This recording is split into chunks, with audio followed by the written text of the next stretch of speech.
Salut à vous, chers téléspectateurs de Joma TV. Nous sommes dans cette spéciale au cœur du salon de l'emploi et de l'entrepreneuriat, à l'occasion bien sûr de cette 4e édition goupillée par l'Association des jeunes Guinéens de France. Nous recevons des compatriotes sur ce plateau spécial avec lesquels nous parlons de leurs projets, nous parlons de leur intégration et puis aussi nous parlons de leur facilitation, de leur retour au pays. Ces jeunes en soif ont envie de rentrer chez eux, d'apporter de leur expertise, de leurs compétences, de ce qu'ils ont appris en Europe ou en France, mais est-ce que les conditions sont réunies? Voilà autant de questions sur lesquelles on va tabler avec ces compatriotes guinéens que nous avons sur ce plateau. Je vais les laisser se présenter. Salut les gars, donc je vous laisse vous présenter mutuellement. Merci à la soirée, merci Joma TV de nous avoir offert cette opportunité. Moi c'est Diallo Boubacar. D'accord. Je travaille à la banque BNP Paribas. D'accord. Dans le domaine de la compliance. Ok. Je vais laisser mon ami se présenter. Et à côté de toi il y a Pélo Gontouré. Ouais. Je suis consultant chez KPMG. D'accord. Et je travaille sur des sujets de lutte contre le blanchiment et le financement. D'accord. Il y a un point commun dans vos présentations, c'est que vous êtes tous deux dans le domaine de la finance. C'est ça. C'est bien. Alors vous avez terminé vos études universitaires ici, vous avez quitté le pays, tout s'est passé ici. Faites-nous un peu la genèse. Moi j'ai fait mes études primaires, secondaires et universitaires en Guinée. C'est à l'issue que j'ai fait une demande d'admission dans une université publique française, notamment à Clermont-Ferrand. J'ai fait des études de droit. À la suite de mes études, je me suis réorienté en contrôle et conformité des risques juridiques et financiers.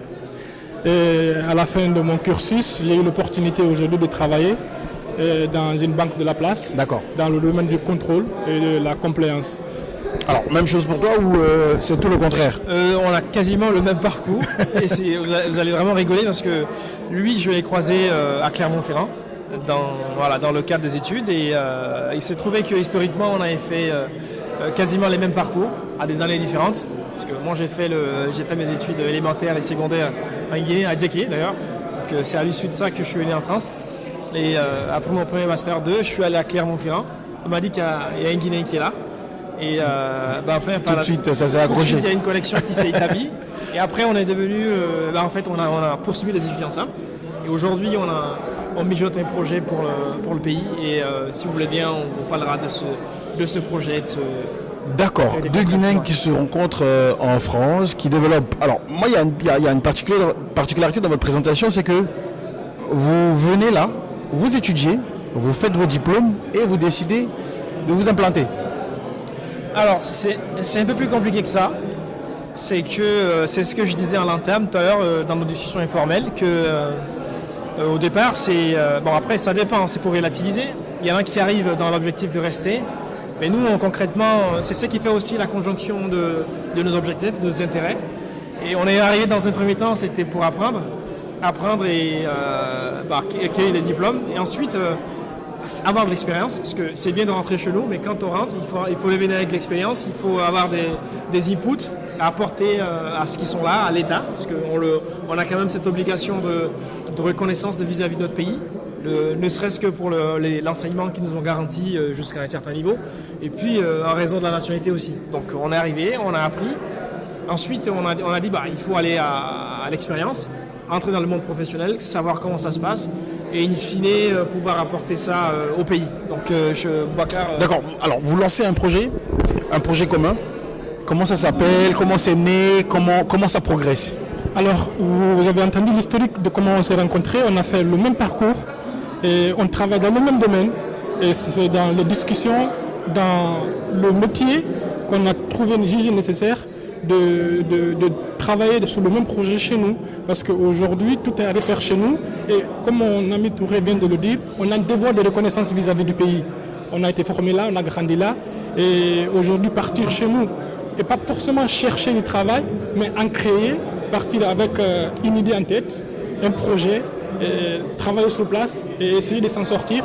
Et le projet, c'est dans le domaine de tout ce qui peut être contrôle, tout ce qui peut être dans le domaine de la formation. Il est vaste, il n'est pas fermé, mais on travaille principalement avec le secteur bancaire, le secteur financier, et il y a certains axes qui ne sont pas forcément développés chez nous, comme sur le marché boursier, mais les banques en place font beaucoup d'activités sur lesquelles nous pouvons travailler de concert, et le secteur minier également, avec lesquels on peut travailler dans l'accompagnement et dans la formation. Donc c'est des idées qu'on a aujourd'hui, qu'on a créé. Aujourd'hui, le projet il est à 100% abouti. Et il nous reste aujourd'hui à partir chez nous et à commencer à travailler. Alors, de loin, vous avez un regard sur ce qui se fait chez vous, sur l'actualité, sur le système éducatif, sur pas mal de domaines, parce que vous êtes sortis, vous avez compris, vous avez appris, vous vous êtes intégrés, vous avez fait face à de nouvelles civilisations. Qu'est-ce qui manque ou qu'est-ce qui reste à faire chez nous? Parce que ici, tout est fait. Et aujourd'hui, on a besoin de nos intelligences, on a besoin de nos compétences, on a besoin de nos cerveaux pour permettre au pays de se développer. Vous, en tant que jeune Guinéen, qu'est-ce qui pourrait sonner le déclic afin que vous puissiez rentrer au pays, servir la nation, servir au pays et servir ce que le pays vous a donné aussi? Il n'y a pas de fatalité en fait. Donc du coup, on a, comme il le disait tout à l'heure, les objectifs ils diffèrent. Certains viennent dans un premier temps pour rester, finalement ils disent je reste pas, je rentre. Et nous, ça n'a jamais changé. On est venu dans l'objectif d'une formation et aujourd'hui, toutes les conditions ne seront jamais réunies pour rentrer. À un moment donné, il faut décider de partir. Et on a fini les études, on a travaillé, on a acquis un certain nombre de bagages intellectuels aujourd'hui. Pour partir aujourd'hui au pays, il ne faudrait pas qu'on exige beaucoup de conditions pour rentrer, sinon on ne va jamais rentrer. Et le plus important, c'est d'avoir l'ambition et la volonté de partir et avoir une idée en tête très précise, un objectif très précis pour rentrer. On parle d'entrepreneuriat. Exactement, c'est libéral. Le gouvernement doit faciliter cela par la mise en place, par la création de conditions aussi de retour au pays.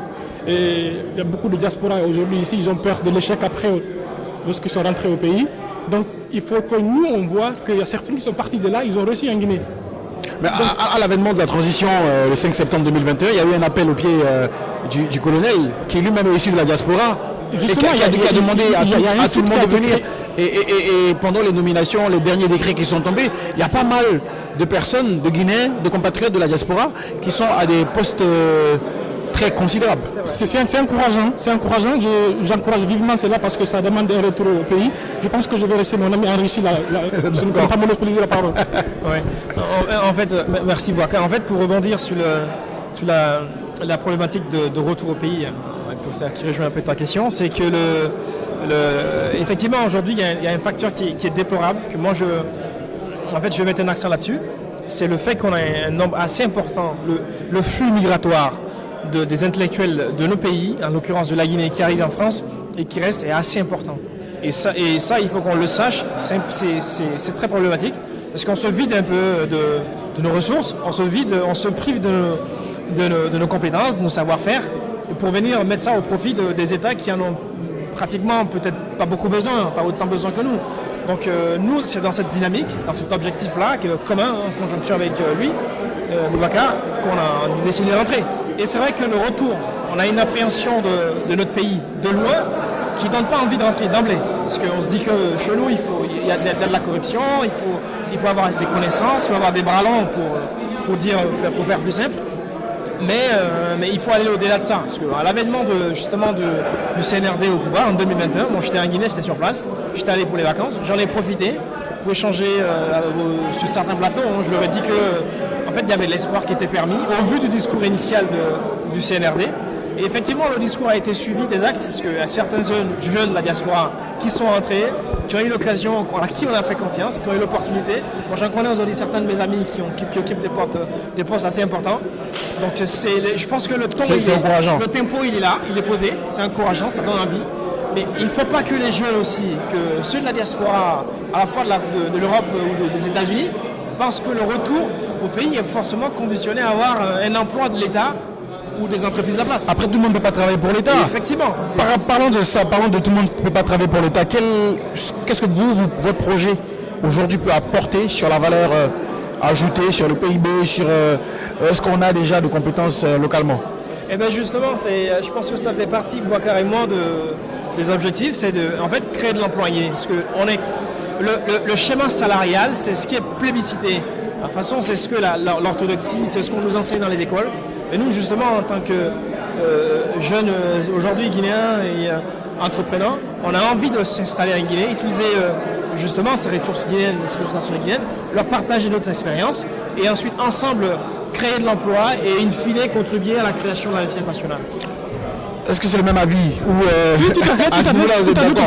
pour contribuer au développement du pays. Il ne faut pas forcément attendre un poste salarial. Donc nous, on ambitionne de rentrer pour créer notre propre structure, travailler avec des partenaires sur la place. Et moi, je veux le savoir guinéen, l'intelligence guinéenne. Et la Guinée, il y a beaucoup d'intellectuels en Guinée. Nous, on est passé par l'école guinéenne en fait. Et c'est déplorable de voir que d'année en année, nous les aînés, on voit aisément qu'ils avaient une formation plus solide que la nôtre. Et nos jeunes, les petits frères aujourd'hui, on voit qu'il n'y a pas peut-être de transmission. Il n'y a pas de transmission aujourd'hui. Donc, il y a cette rupture. Si aujourd'hui on doit encourager vivement quelque chose en Guinée, c'est dans l'éducation. D'accord. C'est le secteur qu'il faut encourager beaucoup. Et pour moi, au-delà de notre entreprise qu'on veut implanter en Guinée, partir dans les lycées, dans les collèges pour sensibiliser, pour faire des journées portes ouvertes, pour expliquer aux jeunes c'est quoi le circuit, c'est qu'est-ce que j'ambitionnais quand j'étais jeune et aujourd'hui qu'est-ce que je veux faire. Parce que ça c'est très important de préparer les jeunes aujourd'hui et c'est très important en fait. Alors on parlait tout à l'heure de système éducatif. Notre système éducatif aujourd'hui, est-ce qu'il oublie ou pas, il est adapté quand on sait qu'aujourd'hui on étudie des filières en Europe qu'on n'a pas forcément chez nous. Quand on se retourne tout à l'heure dans le panel, on parlait d'intelligence artificielle, il faut se retourner chez nous. Est-ce que, en termes d'employabilité et de ce qu'on étudie localement, est-ce que justement le transfert de compétences ne mérite pas d'être mis en valeur, mis en accent pour que des Guinéens comme vous puissiez aller former d'autres Guinéens qui localement ont peut-être des savoirs ou ont appris sur le tard ou en se certifiant sur Google ou d'autres schémas tout à fait. Vous savez, même en France ici, il y a des formations qui sont appelées à disparaître. Donc ils anticipent dans un long ou proche terme de mettre en place des relèves par rapport à ces formations. Nous en Guinée, il y a des domaines qui ne sont pas aujourd'hui à date développés en Guinée. Mais ça va venir, je pense, et il faut encourager vivement la formation dans les métiers en fait aujourd'hui. Nous voyons que notre pays est en chantier. On en a vachement besoin et on emporte beaucoup d'expérience d'ailleurs. Donc ce transfert de compétences aussi est là. Donc il y a beaucoup de formations, je ne dirais pas théoriques chez nous aujourd'hui, qui sont appelées à être remplacées par des formations très pratiques. Ou peut-être que, question peut-être pour lui, on est trop resté focus sur les mines et on a oublié tous les autres secteurs et qui se sont développés entre-temps dans d'autres pays parce que chez nous, pour réussir, il faut être dans les mines ou être ministre ou secrétaire général. Non mais en fait, quand j'entends cette question, je l'aperçois comme si c'est moi qui l'ai posée à quelqu'un. Il n'y a pas très longtemps, j'en ai discuté lors d'une rencontre avec un lycée d'excellence. Mon employeur organise des forums en aide pour des jeunes issus des quartiers défavorisés. En fait, c'est vraiment un sujet assez important chez nous, dans la mesure où nous avons des formations qui existent chez nous, qui en vrai ne sont pas corrélées avec les besoins du marché de l'emploi. Marché de l'emploi par rapport à nous, en tant que pays sous-développé, il faut le dire, il faut le reconnaître, on a des ressources naturelles, on a des ambitions, on a envie que ça se développe, mais on n'a pas forcément, peut-être on s'y prend pas bien.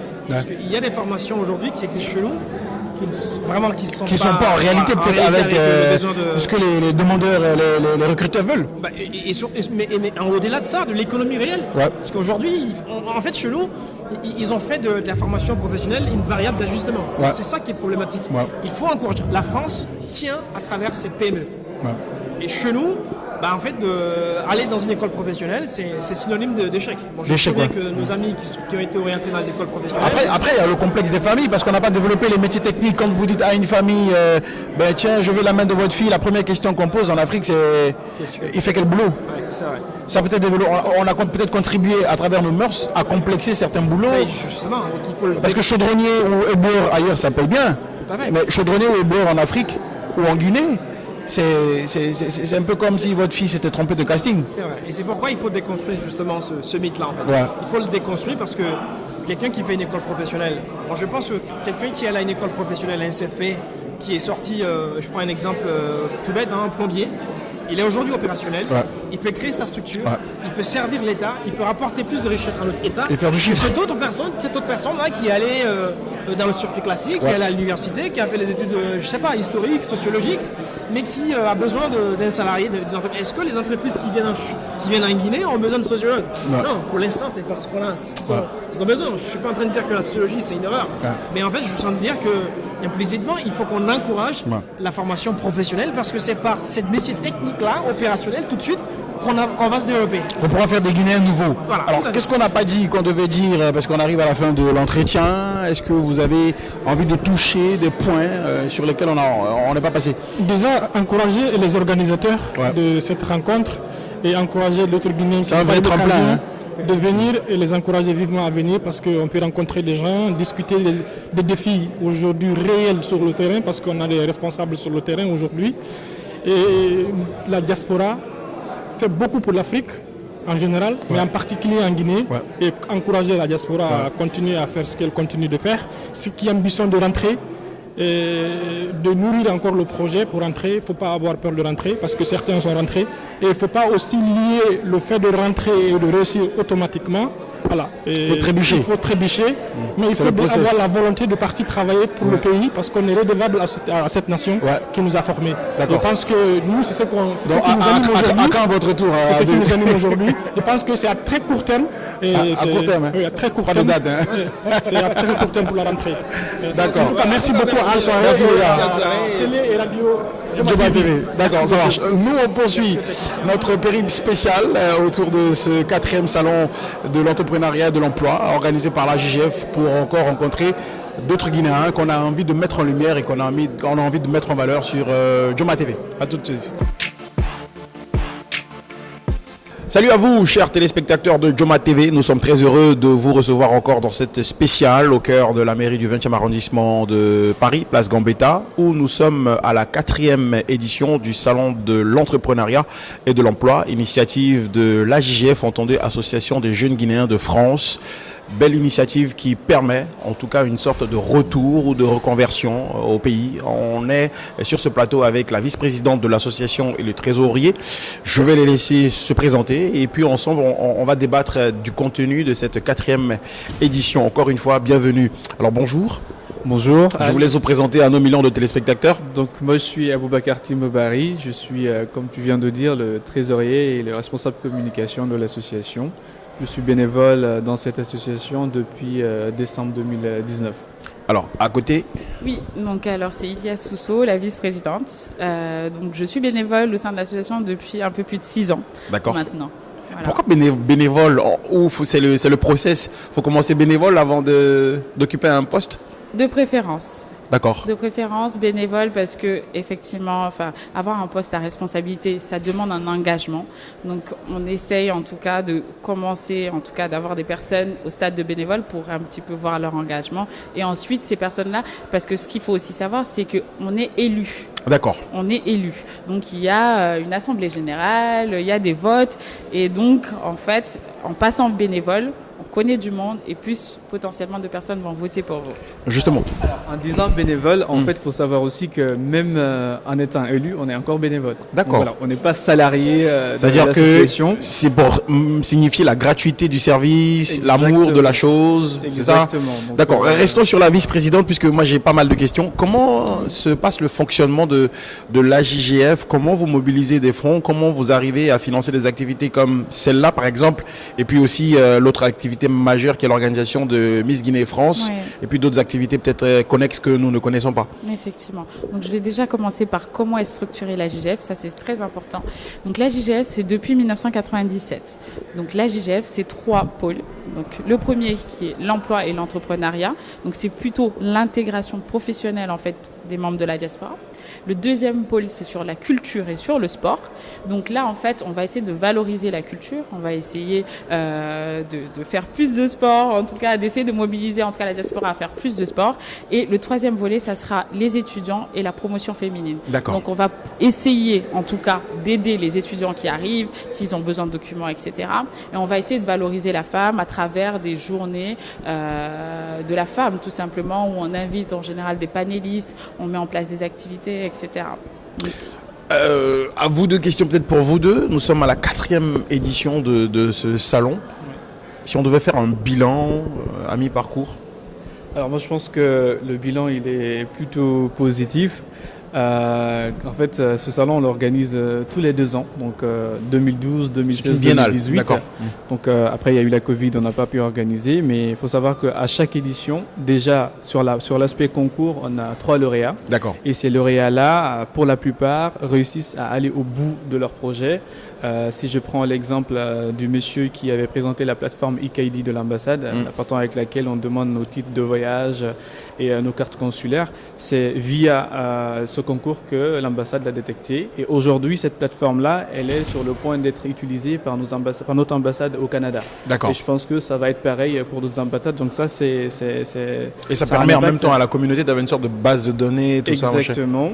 Et aussi, l'autre point, c'est qu'en faisant ce salon, on a beaucoup d'entreprises qui viennent participer, recruter en fait des personnes qui ont du talent, qui ont envie de rentrer servir le pays. Donc on a pas mal de personnes qui sont parties via ce salon, qui aujourd'hui sont installées. On sait tous qu'il y a assez de difficultés et tout, mais la volonté y est. Ces personnes aujourd'hui sont en train de réussir à l'intégration et en train de travailler. Ce salon aussi, pourquoi il est positif? Parce que c'est aussi une manière de développer le branding de notre pays. D'accord. Parce que en général, quand on parle de la Guinée dans ce pays ou dans d'autres pays, ce n'est pas forcément pour parler de côté emploi, entrepreneuriat, où on ne parle pas forcément de du nombre de personnes qui rentrent ou qui ont des projets qui rentrent, ou même des Guinéens qui ont réussi ici dans ce pays. En général, on parle de migrants, etc. Donc nous, à travers ce salon aussi, c'est vendre l'autre image en fait de la Guinée. Valoriser les success stories, tout simplement. D'accord. Et aussi attirer d'investisseurs, parce que ce salon, c'est aussi ça en fait. On envoie des entreprises de la Guinée pour recruter, mais c'est aussi convaincre des entreprises françaises ou d'autres de notre pays qui sont là, de voir dans quelle mesure elles peuvent collaborer en fait avec nos entreprises. Avec les compétences guinéennes. Exactement. D'accord. Pour tirer, ça marche. Madame la vice-présidente, tout à l'heure, la question n'a pas été répondue. Comment vous financez Exactement, j'allais répondre dessus. Vos activités? Alors, il faut savoir que le cœur de l'AJGF, déjà, c'est les bénévoles. D'accord. Moi, je préfère mettre un point dessus parce que sans les bénévoles, aujourd'hui, l'AJGF n'est rien. Alors, après ces bénévoles-là, on a des institutions aujourd'hui qui nous suivent. Je vous disais tout à l'heure que l'AJGF, c'est depuis 1997. On a quand même réussi à instaurer une certaine renommée, une certaine confiance. Aujourd'hui, on a pas mal d'institutions gouvernementales qui nous accompagnent. On a le Forum, on a l'AFD, on a Hauts-de-Grand Lyon. On a beaucoup de bailleurs qui nous font confiance, qui ont déjà travaillé avec nous et qui ont vu ce qu'on a réussi à mettre en place. Donc, l'association, c'est les bénévoles, mais c'est aussi des bailleurs d'ici et même en Guinée. En Guinée, cette année, on a quand même donc la primature qui donc nous a aidés dans l'organisation de ce salon et on les remercie. Et on a aussi pas mal d'entreprises aussi guinéennes aussi qui nous accompagnent. D'accord. Justement, en parlant des entreprises... Ouais. Micro. Il faut juste rajouter aussi qu'en plus de ça, l'association a aussi ses propres sources de revenus de temps en temps à travers des activités qu'on organise. D'accord. Lorsqu'on organise par exemple Miss Guinée, la vente de la billetterie, c'est quelque chose qui rentre dans les caisses de l'association. D'accord. Alors, on n'est pas toujours assez rentable parce que le but, c'est pas d'être rentable, mais d'organiser une action lors de laquelle... Qui valorise la culture. Donc, pas forcément... Qui crée du lien. D'accord. Donc, il y a ça, il y a d'autres activités. En fait, à chaque fois qu'on fait une activité au cours de laquelle il y a des revenus, ça rentre dans les caisses de l'État. Donc, en plus des cotisations, du financement des organisations, on essaye nous aussi de développer ces sources de revenus pour développer... Alors, il y a eu quand même le déplacement d'une forte mobilisation du gouvernement. 3 ministres se sont déplacés, quelques conseillers de la primature. Ça veut dire aujourd'hui, ce salon arrive à maturité. Ça veut dire que le message, il est entendu par les autorités. Il y a une dynamique derrière. Ouais. On est très contents, franchement, on est très contents. Donc, c'est vrai qu'on s'y attendait pas. D'accord. On a eu beaucoup de personnes qui se sont mobilisées. Donc là, on voit l'impact en fait que ce salon peut avoir. Et donc, du coup, les prochaines éditions seront beaucoup plus grande parce que justement on a cet appui-là et on a aussi besoin de cet appui-là. Rappelons qu'on est une association, on est avec des bénévoles, je mets encore un petit point dessus, on a besoin en fait de l'appui de la primature, de ces entreprises qui sont en Guinée pour nous aider justement à proposer quelque chose de bien pour faire grandir la Guinée en fait tout simplement. Donc nous on est là et on a besoin d'eux pour nous appuyer Alors, il y a des ténors qui se sont déplacés parce que Orange c'est l'un des grands contributeurs de l'État en termes d'impôts et de taxes, la loterie nationale, la CBG, la liste elle est longue. Ça veut dire aujourd'hui que le message il est entendu, c'est-à-dire que ça va stimuler d'autres entreprises qui peut-être ont reçu vos courriers et qui n'ont pas peut-être répondu favorablement, entre guillemets, je mets ça entre des pincettes, mais qui pourraient à la 5e, à la 6e être présents. Donc on va peut-être changer d'endroit pour prendre un cadre beaucoup plus grand. Ah bah oui, clairement. Alors là, c'est exactement le but. Là, on vise vraiment beaucoup plus grand, effectivement, parce que justement, il y a une demande qui est là. Et donc, tout simplement, on va essayer de répondre à cette demande-là et on aura quelque chose de beaucoup plus grand avec un standing un peu plus gros aussi. Alors, monsieur le trésorier, comment on gère les fonds qui arrivent? Parce qu'on parle quand même de l'Agence française de développement, on parle quand même du Forim, on parle du gouvernement qui décaisse aussi. Quand les ministres sont là, ça veut dire que le gouvernement a décaissé. Les autres collègues sont peut-être au taquet en train de vous regarder. Comment se passe la gestion? Parce qu'il n'y a pas d'audit.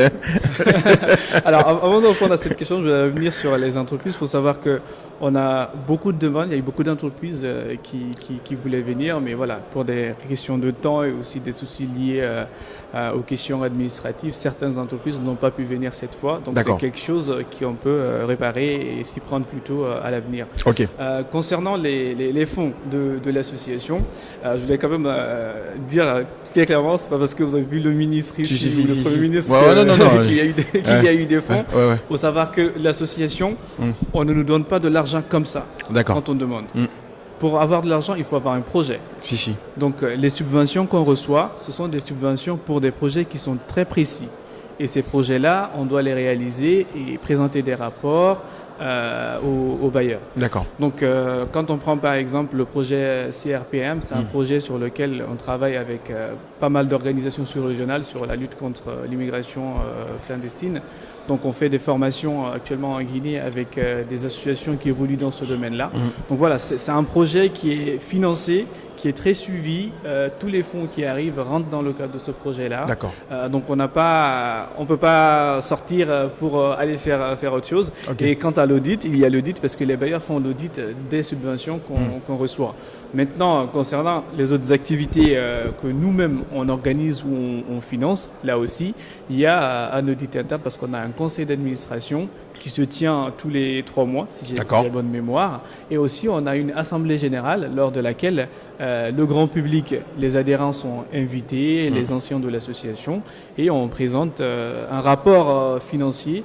Et il y a un commissaire au compte qui valide ce rapport financier, donc ce qui signifie qu'il y a un audit qui est fait et il y a une bonne gestion des fonds. Et une bonne gestion des fonds. Et que, donc si le commissaire au compte valide, c'est que les comptes sont bons. Je vous parlais de confiance, de crédibilité. Comment aujourd'hui on a réussi à instaurer cette confiance-là? C'est parce que justement on a mis en place des points de contrôle qui permettent à ces bailleurs tout simplement de se dire ok, on peut fournir de l'argent parce qu'on sait que ça sera géré et que ça sera audité par derrière. Alors, on est en opération séduction en termes de parcours personnel. On va sortir un peu du salon pour tracer vos différents parcours parce qu'il y a forcément des chefs d'entreprise qui sont en train de regarder Joma TV et qui sont tombés sur vous. Que doit-on retenir de votre parcours personnel, vous? Alors, donc moi je suis donc chef de projet. Donc je suis dans l'IT, je travaille pour le groupe Sanofi. Donc j'ai 5 années d'expérience derrière moi. J'ai travaillé pour le groupe Total, j'ai travaillé pour la BNP Paribas, j'ai travaillé pour la Société Générale. Et donc aujourd'hui, je travaille pour le groupe Sanofi, plutôt côté IT, c'est-à-dire qu'on met en place des solutions digitales tout simplement à destination de nos clients. Donc voilà. Donc, ça vous tenterait de rentrer si demain une entreprise guinéenne souhaiterait vous débaucher? Avec grand plaisir, c'est plutôt l'objectif même. D'accord. C'est l'objectif. Ok. Monsieur le trésorier, parcours personnel? Parcours personnel, alors moi j'ai commencé mon parcours en Guinée. J'étais à la cellule de communication du gouvernement de Guinée, qui était pilotée à l'époque par Souleymane Camara, que vous devez connaître. Et donc moi j'évolue dans la communication. Aujourd'hui je suis à l'École nationale des finances publiques de Lyon. Je suis en dernière année de master, donc en alternance. Et j'ai déjà un pied en Guinée et donc messieurs les patrons de médias, prochain directeur d'une chaîne de télé ou d'une grande agence de communication au pays. Il y a les profils qui sont là. En tout cas, nous, on est très heureux de vous avoir rencontré parce que pour moi, c'est une première de venir à ce salon-là. Joma s'est vraiment mobilisé. Alors, beaucoup de jeunes aujourd'hui vous regardent, que ce soit des jeunes qui vivent au pays, en Guinée, que ce soit ceux qui sont ici en France. Vous êtes une sorte de leitmotiv pour eux parce que ce que vous faites donne de l'inspiration, stimule et permet de croire en l'avenir. Quel message vous pouvez adresser justement à toutes ces personnes-là qui peut-être manquent de confiance ou ont besoin d'être boostées davantage? Moi, je dirais que rien n'est impossible. D'accord. Vraiment, le message que je veux faire passer, c'est que rien n'est impossible. D'accord. Je me rappelle, petite anecdote, c'est que quand je suis sortie d'école, je me suis dit, quand je cherchais de l'emploi, en fait, je pensais pas que j'aurais pu rentrer dans des grosses entreprises. D'accord. J'ai commencé à travailler pour le groupe Total. Ouais. Tout le monde m'a dit, waouh, comment t'as fait? Multinationale. Voilà, multinationale, en univers d'hommes, parce que du coup, j'avais un poste d'ingénieur de projet, donc j'étais avec des ingénieurs, et on m'a dit, mais comment tu as fait pour rentrer? Et j'y suis allée. C'est vraiment ça, c'est rien n'est impossible, c'est y aller et montrer le meilleur de nous-mêmes. De toute façon, on montre ce qu'on sait faire et surtout être dans une logique on apprend aussi. À partir du moment où avec une personne, tu lui fais comprendre que tu veux apprendre et que tu es en capacité quand même de mettre quelque chose sur la table, le respect, il est là. Ouais, et donc, si c'est je une suis d'accord. personne, elle pourra être... Donc, vraiment, c'est rien n'est impossible. Donnez-vous les moyens de réussir ce que vous voudrez faire. Alors, tu lui as Voilà. passé la politesse, mais tu as forcément un message parce que toi, Alors, je tu pense que étais- tu as- je vais aller sur la même logique que Ouais. ce qu'elle a dit. En fait, que vous soyez en Guinée ou ici en France, il faut se battre en fait. Faut se battre. Faut pas Ouais. baisser les bras. Je vais aussi faire comme elle, donner une anecdote. C'est que moi, avant d'intégrer la cellule de communication du gouvernement, je n'ai pas souvenir d'un parent de la famille qui a travaillé dans un gouvernement. Ouais. Et c'est pas quelqu'un qui m'a pistonné non Ouais. plus. Je venais de finir ma licence à Gandhi.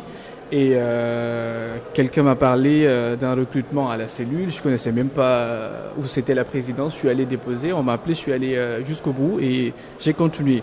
Donc voilà, il faut chercher. Moi, je pense qu'il y a beaucoup d'emplois en Guinée, mais les gens ont du mal, soit parce qu'ils n'ont pas assez d'informations ou parfois ils ne cherchent pas trop. D'accord. Donc moi je me concentre vraiment sur ceux qui sont en Guinée.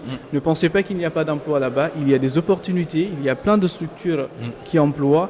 Il faut partir à la recherche d'informations. Si vous ne les trouvez pas sur Internet, les réseaux sociaux, essayez de demander aux gens, essayez de passer des coups de fil. Essayez ou tout simplement d'imprimer vos CV et passer dans les entreprises, toquer et demander. Il y a des emplois. Peut-être que vous n'aurez pas tout de suite, mais vous trouverez quelqu'un qui pourra vous donner D'accord. une En même temps, information. pour finir, peut-être Madame la vice-présidente, parce que ça m'est venu comme ça vite fait, à chaud. La réussite n'appartient pas qu'à ceux qui ont des diplômes, qui ont des licences, qui ont des maîtrises, Non. qui sont des ingénieurs. Complètement. Il y a aussi des gens qui ont des petits métiers, qui ont appris, qui ont des formations, qui ont des CAP, qui ont des petits diplômes en menuiserie. Ou même pas de diplôme, même. Il y a mais des voilà. gens aujourd'hui qui ont une À fortune. eux, c'est quoi le message? Parce qu'ils ont besoin, eux aussi, Ouais. de croire en l'avenir. Ils ont besoin aussi de comprendre que le succès n'appartient pas qu'à ceux qui ont On est qui ont d'accord. des diplômes. On est On leur passe d'accord. quel message à eux? Moi, à ces personnes, mais ça reste le même message, c'est que rien n'est impossible. Que ce soit dans le milieu professionnel où on a des diplômes, etc., ou dans l'entrepreneuriat, ou même de se mettre à son compte, le plus important, c'est d'y aller, en fait. Ouais. C'est pas de se dire, des idées négatives, je ne peux pas y arriver, ou peut-être c'est un cercle fermé. Non, c'est pas ça. C'est que, ok, j'y vais, même si je me rate, c'est pas grave. Moi, c'est une notion, l'échec, c'est quelque chose de très important. D'accord. En Guinée, on nous apprend que l'échec, c'est mal. L'échec, c'est la perte. Ouais. L'échec, c'est La la honte, honte. Voilà. ouais. Il n'y a aucune honte à avoir, à échouer. tout Ouais, simplement. ouais. En fait, c'est même justement là où on va apprendre de nos erreurs. Et Et justement, mieux la faire. deuxième, la troisième fois, on va y arriver. Je suis Et là, d'accord. ça va marcher. suis Donc, d'accord. vraiment, il n'y a pas d'échec. Il n'y a que des opportunités. Merci d'être Voilà. passé sur notre plateau. Allez, nous sommes avec une candidate sur ce salon-là. Donc, il y a eu des pitchs, il y a eu des présentations de projets et un profil va se présenter à vous, chers téléspectateurs de Joma TV. Bonsoir, Bonsoir, je te laisse te présenter.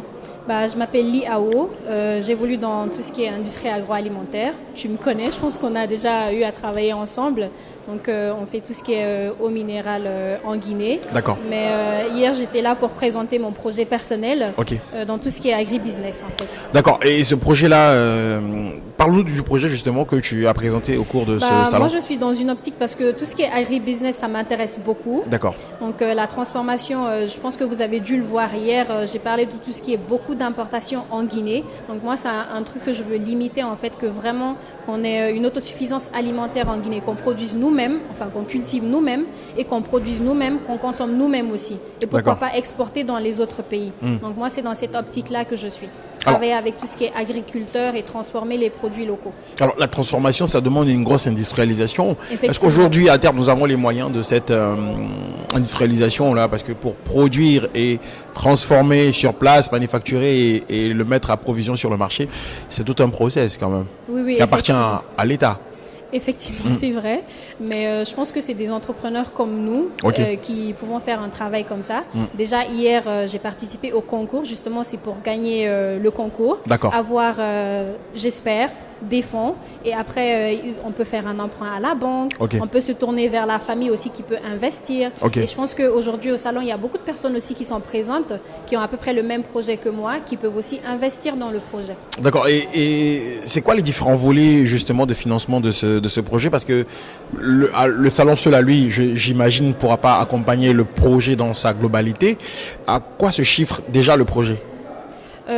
Moi, j'ai fait une estimation de besoin de ressources parce que pour un début, ce n'est pas une énorme industrialisation que je cherche à faire, mais vraiment juste pour me lancer parce que le projet initial que j'aimerais faire, c'est la transformation de tomates en tomates concentrées.